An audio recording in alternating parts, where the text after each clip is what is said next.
চাষা আজকে করলে কত গ্রাম মন? করলে 2200 টাকা মন। দর্শক মন্ডলী, নগরীর কৃষি প্রধান এলাকা চুনিয়াপাড়া এবং জয়নগর এলাকা থেকে শুভেচ্ছা জানাচ্ছি আমি ফিরোজ শাহ। দেখানোর চেষ্টা করব যে যে প্রান্তে যে বিল আমি এতদিন প্রচুর পরিমাণে ভিডিও দিয়েছি করলার, কিন্তু করলার যেটা রাজধানী বলা হয়, করলার যেটি স্থান, করলার যেটি ক্ষেত, হেক্টরকে হেক্টর জমিতে যেখানে করলা চাষাবাদ করা হয়, সেই স্থানটি আপনাদের দেখানো হয়নি। ঠিক আমি বলেছিলাম, রাজশাহী শহর ভদ্রা থেকে 21 কিলোমিটার উত্তরে অবস্থিত কিন্তু এই করলার রাজধানী চুনিয়াপাড়া এবং জয়নগর। এই স্থান থেকে শুরু করে পোবা এলাকা, বর্গাছি, নওয়াটাও কিন্তু প্রচুর পরিমাণে করলা হয়ে থাকে।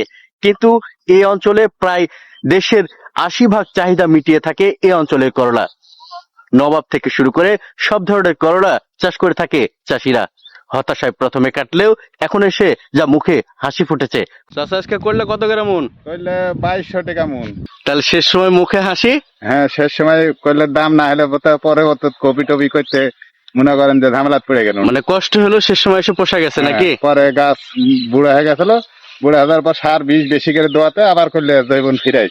করলা চাষিদের রাজশাহী দুর্গাপুরের চুনিয়াপাড়া বিলটি থেকে এমনটাই দেখাচ্ছিলাম।